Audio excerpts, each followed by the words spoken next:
শুভেচ্ছা সকলকে। আমি দিবাকর রায়। আজকে আমি নবম দশম শ্রেণীর গণিতের ত্রিকোণমিতির ভিন্ন একটি বিষয় নিয়ে, মজার একটি বিষয় নিয়ে আলোচনা করব। সেটা হচ্ছে ত্রিকোণমিতির কোনো মান, কোনো সূত্র মুখস্থ ছাড়াই কিভাবে সূত্রগুলো, ত্রিকোণমিতির সূত্রগুলো বের করা যায় শুধুমাত্র একটি টেকনিক অ্যাপ্লাই করে সেই পদ্ধতিটা দেখাবো একটিমাত্র ডায়াগ্রামের সাহায্যে। সেই ডায়াগ্রামটার নাম হচ্ছে হেক্সাগন, অর্থাৎ ষড়ভুজের সাহায্যে একটি টেকনিক অ্যাপ্লাই করে কিভাবে ত্রিকোণমিতির অনুপাতের মান বের করা যায়। ও অ্যাটলিস্ট 6টি অনুপাতের মান কিন্তু আমাদের মনে রাখতে হবে, যেমন সাইন, কস, ট্যান, সেক, কোসেক, এবং বিপরীত অনুপাতগুলো, জোড় বিপরীত, অর্থাৎ সাইনের বিপরীত কোসেক, কজের বিপরীত সেক এবং ট্যানের বিপরীত কট। ষড়ভুজের সাহায্যে, ষড়ভুজটা কি? মানে 6, তাহলে 6টি বাহু দ্বারা আবদ্ধ সীমাবদ্ধ একটা ক্ষেত্র, সেটাই হচ্ছে ষড়ভুজ। এই ষড়ভুজের কিন্তু 6টি কৌণিক বিন্দু থাকে। সেই 6টি কৌণিক বিন্দুতে আমাদের ত্রিকোণমিতির 6টি অনুপাতের মান বসাবো বিপরীত জোড় হিসাবে আর কি, যেমন ট্যানের বিপরীত হচ্ছে কট, সেইভাবে আর কি। এবং মাঝখানে একটা ওয়ান দিয়ে আমরা আসলে দেখি যে কিভাবে সূত্রগুলো বের করা সম্ভব হয়। তো প্রথমে আমি ওটা লিখে নিই যে সাইনের বিপরীত, সাইন থেটার বিপরীত কি? Cosec theta. তাহলে আমাদের সুবিধা হবে। কস থেটা এর বিপরীত কি? কজের বিপরীত হচ্ছে সেক থেটা। আর ট্যান থেটা এর বিপরীত হচ্ছে কট থেটা। এটা তো আমরা জানি। আচ্ছা, এইবার কাজ হলো হচ্ছে আমরা হেক্সাগনটা আঁকাবো, ষড়ভুজটা আঁকাবো।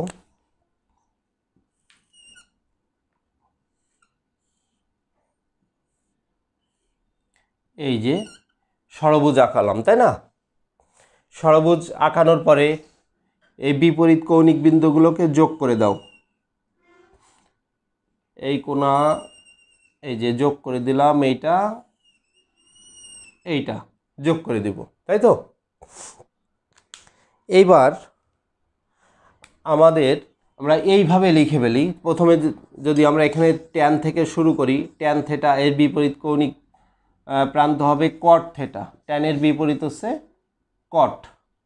তারপরে এইটাই যে সাইন দিই, সাইন থেটা, এটা হবে কি হবে? সাইনের পরে এটা কস দিই, কস থেটা, কট থেটা, এটা হচ্ছে কোসেক থেটা, এবং এটা হচ্ছে সর্বশেষ সেক থেটা। এবং কি বলেছিলাম যে মাঝখানে একটা ওয়ান দিব, তাই তো? আচ্ছা, এখানে আর একটা বিষয় দেখো, যে এখানে যদি আমি এইটা অর্ধেকভাবে কেটে দিই, তাহলে দেখা যাচ্ছে যে ডান পাশে সি দিয়ে শুরু, এইগুলো কিন্তু চলে আসবে সি দিয়ে। এটা মনে রাখতে হবে যে ডান পাশে সি দিয়ে, এই যেমন কজ, কট, কোসেক, তাই না? এটা বিপরীত তো আছেই, তাছাড়া দেখো ডান পাশেরগুলো কিন্তু সব সি দিয়ে শুরু। এটাও মনে রাখার একটা টেকনিক। এবং মাঝখানে কিন্তু আমরা অন দিব। এটা আমি মুছে দিই, এটা কাজে লাগবে না। এইবার দেখো, যখন প্রথম যে আমরা সূত্র যাচ্ছি, মনে করো এই যে সাইনের হচ্ছে কোসেক, তাই তো? এইভাবে যাচ্ছে, দেখো। যদি এই বিপরীত জোড় সাইন হচ্ছে কোসেকে যাচ্ছে, তাহলে আমি এই সূত্রটা যদি এইভাবে লিখি যে, দেখো যে সাইন থেটা সমান, এই যে ওয়ান আছে, 1/কোসেক থেটা, সাইন থেটা সমান 1/কোসেক থেটা। বিপরীতভাবে যদি আমরা এটা লেখা হয় আমাদের, তাহলে কি দাঁড়ায়? যে cosec theta equal to sine theta. তারপর দেখো যে কস থেটা সমান, এই যে কজ, তাহলে এই কোণা দিয়ে এই দিক চলে আসছে, মনে করো যে এখান থেকে এই দিকে কজের বিপরীত প্রান্ত হচ্ছে সেক, তাহলে কি লিখবো? 1/সেক থেটা। অতএব এইটা থেকে কি লিখতে পারি আমি? যে সেক থেটা সমান 1/কস থেটা। তারপর সাইন হলো, কজ হলো, এবার কটের বিপরীত কি? ট্যান। এই যে ট্যান থেকে এদিকে চলে এসছে ট্যান, কটের বিপরীত হচ্ছে ট্যান। তাহলে tan theta equal to 1 by কি লিখবো? 1 বাই হচ্ছে ট্যান থেটা সমান বা কট থেটা, যদি এইটা আমি বিপরীত চিন্তা করি যে ট্যান থেটা বিপরীত হচ্ছে কট, তাহলে ট্যান থেটা সমান 1 বাই কট থেটা, বা ওই মাথা যে কট যদি এই পাশে চলে আসে, অর্থাৎ কট থেটা সমান 1 বাই ট্যান থেটা। অর্থাৎ এটা কিন্তু সহজেই তোমরা পারবা যে এর এখানে যে একটা দুটো তিনটে থেকে যে 6টা সূত্র আমাদের কিন্তু অলরেডি হয়ে গেছে, যে সাইনের বিপরীত প্রান্ত হচ্ছে কোসেক, তাহলে সাইন থেটা সমান 1 বাই কোসেক, কজের ক্ষেত্রে হচ্ছে 1 বাই সেক, আর ট্যানের ক্ষেত্রে হচ্ছে 1 বাই হচ্ছে কট। তাহলে 3টে থেকে কিন্তু আমরা অলরেডি 6টা সূত্র পেয়ে গেছি, 3টে থেকে এখানে 6টা সূত্র পেয়ে গেছি। এইবার আচ্ছা, এইটার কিন্তু যে বিকল্প একটা পদ্ধতি আমি করতে পারি, বিকল্পভাবেও দেখাতে পারি। যেমন এই যে সাইন আর কি বললাম কোসেক, তাই না, এই যে কোনাকুনি আছে, তাহলে আমি যদি এইভাবে লিখি যে sine theta into cosec theta, cosec theta equal to 1, সেখান থেকে কিন্তু আমি এটা বের করতে পারি যে sine theta equal to 1 by cosec theta. এবং যখন কোসেক থেটার মান দরকার হবে, যে কোসেক থেটা সমান 1 বাই সাইন থেটা, এটা কিন্তু বিপরীতভাবে দেখানো যায়। তোমাদের যেটা সহজ লাগে সেটা করো। এটা তো সাইনের ক্ষেত্রে, তেমনিভাবে দেখো যে কজের ক্ষেত্রে,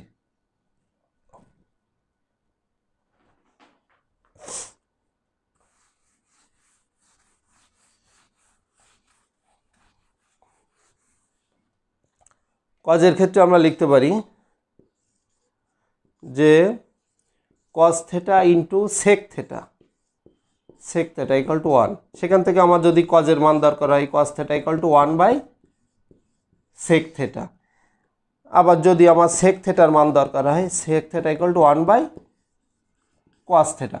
তাহলে বিষয়টা বুঝেছো তো, যে এইভাবে আগে যে পদ্ধতি দেখলাম এটা হচ্ছে বিকল্প, এইটা into cos theta into sec theta, এইটা ইন্টু 1, যেহেতু এখানে মাঝখানে আমাদের সেই 1 আসেই, তাই না। তাহলে এই আরেকটা পরেরটা কী হবে বলো তো, এখানে আছে এই যে tan theta into cot theta 1, বা ট্যান থেটা সমান 1 বাই কট থেটা লিখতে পারি, 1 বাই কট থেটা। এবং কট থেটা সমান কি লিখতে পারি, কট থেটা সমান 1 বাই ট্যান থেটা। এখানেও কিন্তু আমাদের বিকল্পভাবে এই যে দুটো পদ্ধতি দেখালাম, এখানেও কিন্তু 6টা সূত্র অলরেডি আমরা বের করে ফেলেছি। তোমাদের যেটা সহজ লাগে সেই পদ্ধতিটাই করতে পারো। এখানে কিন্তু মুখস্থ করার কোনো দরকার হচ্ছে না, শুধু একটি টেকনিক, যে কার বিপরীত প্রান্ত কোনটা, টেকনিকটা অ্যাপ্লাই করলেই কিন্তু এটা বের করা খুবই সহজ। এরপরে পরবর্তী সূত্রে যাই।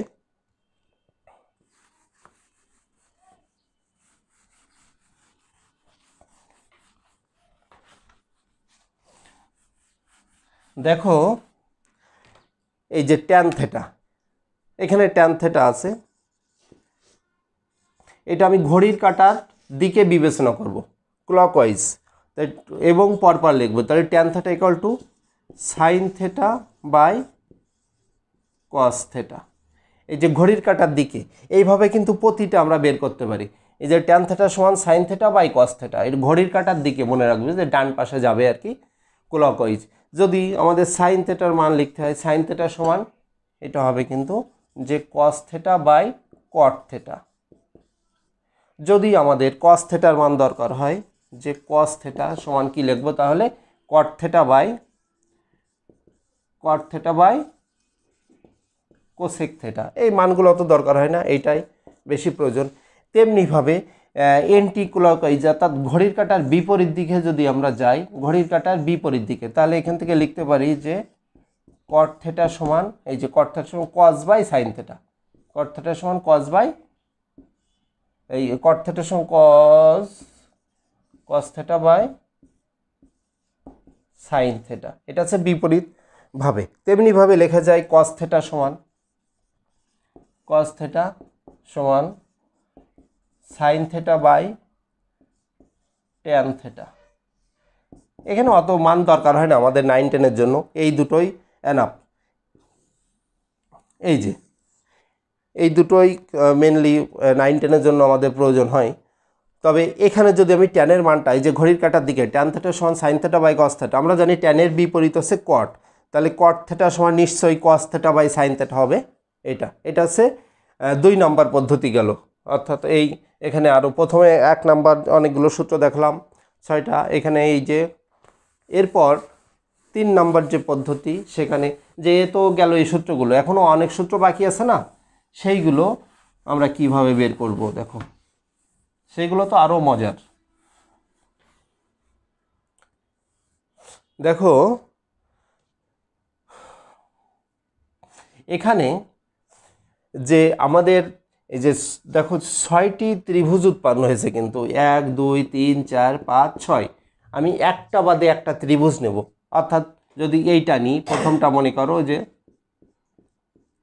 এটা নিলাম, এরপরে আছে এইটা নেব, তারপরে নেব হচ্ছে এইটা, এই 3টা ত্রিভুজ। এই 3টা ত্রিভুজ থেকে কিন্তু আমাদের এই যে বাকি যে সূত্রগুলো আছে দেখো বের করব কিভাবে। এখানে কিন্তু পিথাগোরাসের উপপাদ্য অনুসারে মানে সূত্রটা এইভাবে ঘুরবে, মানে ঘড়ির কাঁটার দিকে এই পয়েন্টগুলো ঘড়ির কাঁটার দিকে, এবং প্রথম দুটোর বর্গের যোগফল সমান তৃতীয়টার বর্গ হবে। প্রথম দুটোর বর্গের যোগফল সমান তৃতীয়টা, অর্থাৎ a square plus B square সমান সি স্কোয়ার, এই আকারে হবে, যে প্রথম দুটোর বর্গের যোগফল তৃতীয়টা। তো আমি কি বলছি সেটা দেখো। তাহলে প্রথমে এইটা আমি আঁকাই আর কি, মনে করো যে এই ত্রিভুজটা এইটা করছি না, এখানে কি আছে আমার সাইন থেটা আছে, আর এখানে কি আছে আমি এইটা আঁকাছি, এইটা কস থেটা। বোঝার জন্য আমি আরও এখানে 1 আছে, এখানে কিন্তু এইভাবে ঘুরবে, যে এইভাবে ঘুরবে, এইভাবে মনে থাকবে তো, যে ঘড়ির কাঁটার দিকে ক্লকওয়াইজ। তাহলে এইভাবে যদি ঘোরে, আমি কি বলেছি যে প্রথম দুটোর বর্গের যোগফল সমান তৃতীয়টা, তাহলে তাই যদি হয়, তাহলে এখানে কি লিখতে পারি যে sine square theta plus cos square theta, প্রথম দুটোর বর্গের যোগফল সমান তৃতীয়টার স্কোয়ার, 1 স্কোয়ার। ঠিক আছে, এই যে এটা মনে রাখতে হবে যে ঘড়ির কাঁটার দিকে ঘুরবে, এইভাবে ঘুরবে। তাহলে sine square theta plus cos square theta সমান 1। তারপরে তো তোমরা এখান থেকে জানো যে কিভাবে, যখন আমি সাইন থেটার মান বের করব, সাইন থেটা সমান 1 minus cos square theta sine square theta সমান, এবং কজ স্কোয়ার থেটা সমান 1 মাইনাস সাইন স্কোয়ার থেটা, এটা তো তোমরা জানোই। তাহলে এইটার থেকে এই 3টা পেয়ে যাচ্ছি সূত্র। এরপরে দেখো এই যখন এইটা নিব আমি, তাহলে এখানে আমার কি অবস্থায় আছে, এখানে 1 আছে, সেই 1 লিখলাম, আর এখানে কি আছে কট থেটা, আর এইটাই কি আছে কোসেক থেটা, কোসেক থেটা। তাহলে কিভাবে ঘুরবে আমাদের, এইভাবে মনে আছে তো ঘড়ির কাঁটার দিকে। তাহলে এই সূত্র অনুযায়ী কি হচ্ছে, এখানে 1 square plus cot square theta equal two cosec square theta. তাহলে এখান থেকে লিখতে পারছি আমরা যে cot square theta minus cosec square theta, অর্থাৎ তোমরা এখান থেকে এই যে কট স্কোয়ার থেটা বা কোসেক স্কোয়ার থেটা, তাহলে আর মাইনাস আসবে না, আমি এইটা লিখে দিলাম যে cosec square theta minus cot square theta equal to 1, cosec square theta minus cot square theta equal to 1। আবার কি লেখা যায়, আবার লেখা যাবে না যে তোমার এই যেটা আছে এখান থেকে তো বাকি 3টা আমার যখন যে মানটা দরকার হবে, যদি কোসেকের মান কট স্কোয়ারের মান দেওয়া থাকে, যে আমার এইটার মান দরকার যে কট স্কোয়ার থেটার মান, তাহলে কি লিখবো যে কোসেক স্কোয়ার থেটা মাইনাস 1। তাহলে এখানেও কিন্তু বন্ধুরা, এখানেও কিন্তু 3টা সূত্র হয়ে গেল, এখানেও 3টা, ওখানেও 3টা। ঠিক আছে, এইবার আরও তো সূত্র বাকি আছে, সেটা কোনটা থেকে বের করব আমরা, এইটার থেকে। তাহলে এই সূত্র অনুযায়ী এইটা করলাম, এখান থেকে এইটা, আরও কিন্তু একটা বাকি আছে, এখন সেটা করব। এটা মুছে দিই।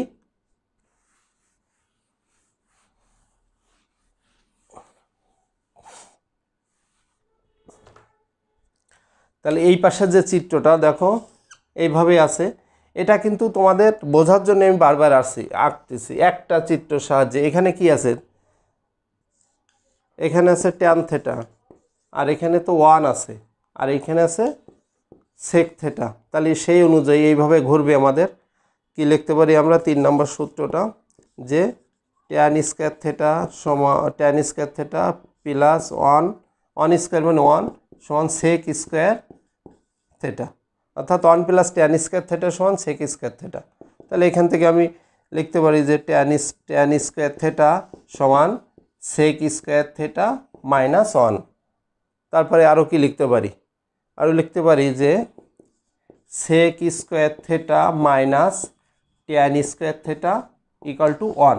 তাহলে এই গেল কিন্তু আর 3টা সূত্র। তাহলে এখানে কিন্তু আমরা অলরেডি 9টা সূত্র খুব ভালোভাবেই বের করে ফেলেছি।